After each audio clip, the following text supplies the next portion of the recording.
Hi, Denise Dryden. For those of you who have not seen me before, I'm on Facebook Live and I broadcast from Bainbridge Island. Bainbridge has really sketchy internet and Wi-Fi, and sometimes it goes on and off, and I was standing in front of a playground with kids that wouldn't stop yelling and fighting with each other. So it was kind of coincidental that the whole thing sort of crashed. So I relocated, and now I'm right in the middle of downtown in front of this amazing piano artwork here. So today I want to talk about a subject that's been on my mind for this whole week, and I want to honor the gentleman who sort of promoted all of this. I went to Linfield College back in the late 70s, early 80s, and it was a small school. There were 1,100 of us, and I was a history major, which meant that there were maybe 9 of us, 10 of us, 8 of us in any given class on the upper levels. So it was intense. And when we were learning something, what Professor Jacobs was able to do was help us, or sit back and watch us, put out all these historical concepts of the era we were studying and lay them out, and then sit back and look at them and go like, what are the patterns? What does it have in common? What's going on?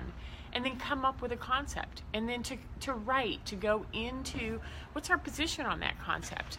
And so that was how I was trained. And I think you notice that as we go through these Facebook Live presentations, that's what I do a lot with some of the social and personal and interpersonal stuff that we talk about here from a coaching perspective and an educator. So knowing that we are laying all the pieces out, what I wanted to do was sort of look at what's going on right now and then come up with the subject, right? So women are really angry. They're marching next Saturday on the 20th. The politics are chaotic. We hear a lot about what's going on in the U.S., what other countries think about the U.S. Sexual harassment, sexual trauma is at the forefront of the Me Too campaign, and it's been painful to watch, and it's triggered a lot of sexual trauma in men and women all over the world. There's this fear, this pervasive fear of money, of military, of war, of bomb threats. We just had a bomb threat in Hawaii yesterday. There's this increased rise in anxiety. There's competition for jobs, housing, pay, sports. There's competition in school. Who's going to get into college? How many colleges can you apply for? We're writing books about how to help your kids get through college and what happens when you help them too much and they can't do college on their own. We're seeing cyberbullying. We're seeing bullying in school, physical bullying with kids that are young, sensitives, kids that are different. They're coming home and they've been beaten up by their kids emotionally, physically, spiritually. We're seeing divorces. We're seeing single parents struggling to make a living. So when I put all these things out, and there's one more other thing. There's this interesting rise in medical issues, cancer, diabetes, heart disease, problems, especially gut symptoms, And so when I lay all these out and I stand back and I look at them, what I see, the common thread, is that we are in a power industry. We're in a power era. We're in a power time of our life. And all of this is about powering over somebody else. Whether it's in corporate, whether it's in politics, whether it's in monarchies, whether it's in family systems or work environments. The problem is that we are powering over. We're obsessed with power. And this is that masculine energy that over the last 2,000 years has just gotten a little out of hand. It's huge. And any of us who want to operate within that system have to sort of put our masculine energy on and get out there and be assertive and be strong and be powerful. But what's happened is we've started to power over, and now we're seeing it trickling down over the last 2, 3, 5 decades, and it's turning into something that's happening younger and younger and younger within our social systems, and that's concerning to me. And it's affecting us, our health, and our standard of living, and our inner peace. So when we power over somebody, we divide. There's the right side, and then there's the wrong side. There's the my side, and then there's the your side you're going to follow. It pits us against each other. It's competition. It's external competition based, right?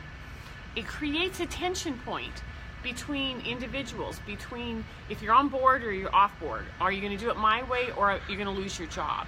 And we've seen this happen over the last 200 years in the building of this country, with slavery, with the way that we treated Native Americans. It's just that there's this power over, and I matter and you don't.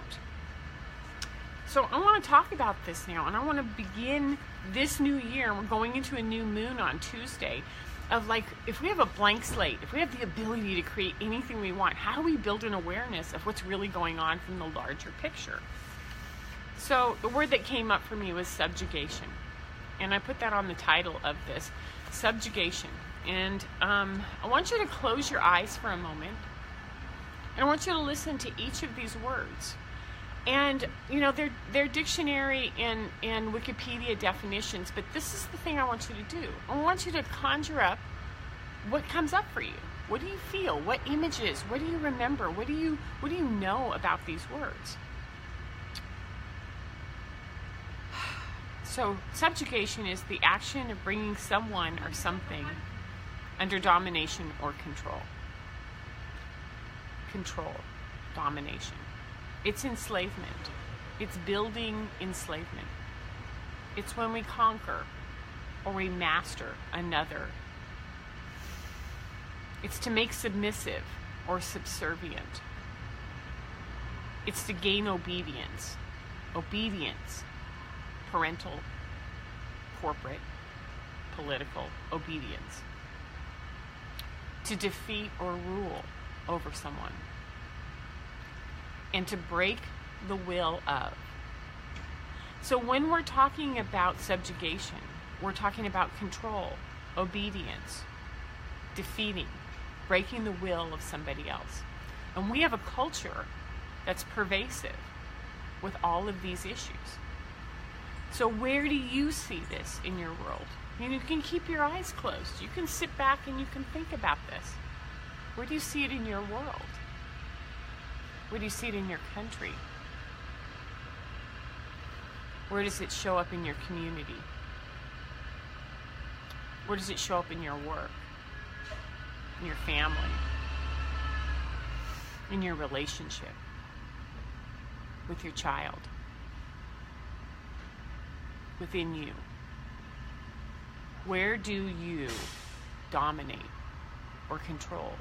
Where do you feel dominated or controlled, ruled over? Where is your will encouraged, and where is it asked to submit? So, because subjugation is primarily powering over something outside of ourselves, it's external. It's external in our world. It shows up and internally inside us with symptoms like anxiety, depression, hopelessness, no self-worth, somatic illnesses, especially in the belly, blocked feelings, disconnected, and disease. When we feel disempowered, when we have no control, we go into victim status and we start getting sick. We start spiraling. We start slowly losing hope. So we're seeing this now in teens. Well, we saw it in college students for a long time. Saw it in college students for a long time. Now we're seeing it in high school, in middle school, in elementary, and in preschool. It's getting younger and younger. We're giving our children up generation after generation to this belief system that we have the right, or we live in a culture that has the right to power over another.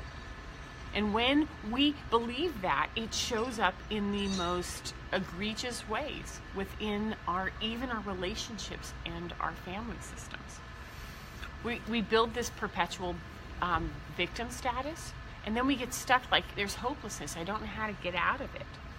The most important thing is that when we are in subjugation, we're in this sort of hamster rat race, which is I have to keep up in order to keep my job so I can pay my mortgage so that I can, and it just spirals and it goes and it goes and it goes. And when we're so focused on keeping our place in a power structure, we can't feel. We don't want to feel. If we feel, we're going to come up with that, oh crap, this is what I'm doing to me and my family all the time. Or we could focus on the different thing. And in my work with sensitives and empaths has led me to believe that the most important attribute that we can focus on as a culture and as a world is how to empower the individual from the inside. How to make this internal empowerment matter.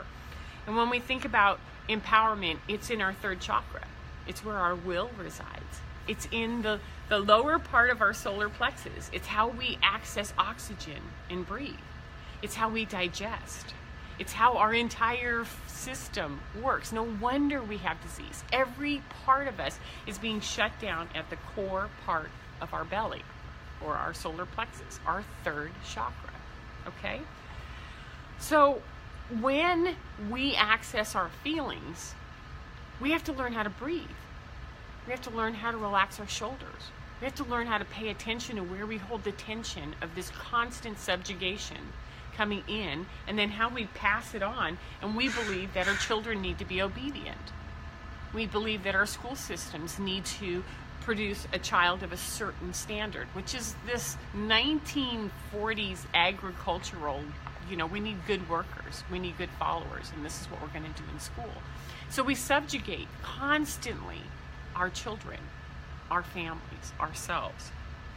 So when we pay attention and we notice the connections of how we feel inside, then we get to step into that piece that I've talked about before, of choice and opportunity. We get to step into choice. We get to choose. Do I want to participate in that?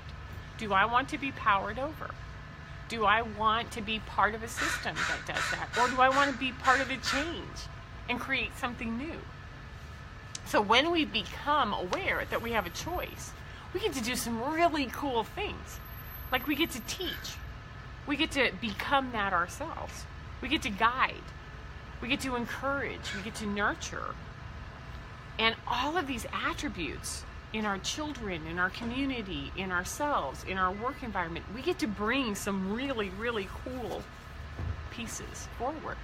Some pieces like encouraging free-spiritedness, creativity, embracing the strong-willed human being, the one who says, no, that doesn't work for me. I have a different vision. Do you want to know about my vision? Can I show you what I see and what's possible? Or do you want to break my will so that I follow you? This is subjugation. This is our core issue, according to me. Determination.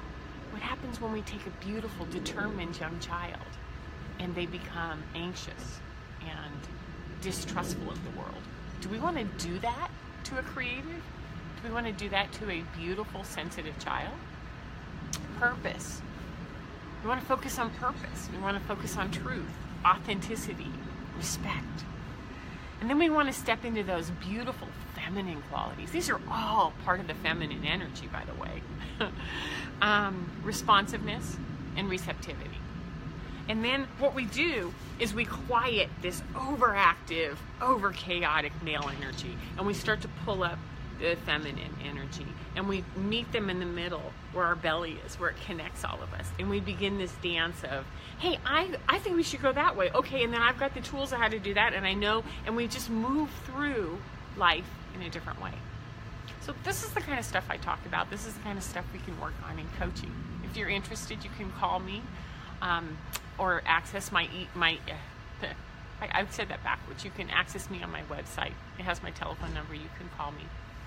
Denise Dryden Coaching. Thank you so much for participating in this and letting me birth something that is big. When we talk about subjugation, it's huge. So let me know your thoughts and have a great Sunday. Take care. Bye-bye.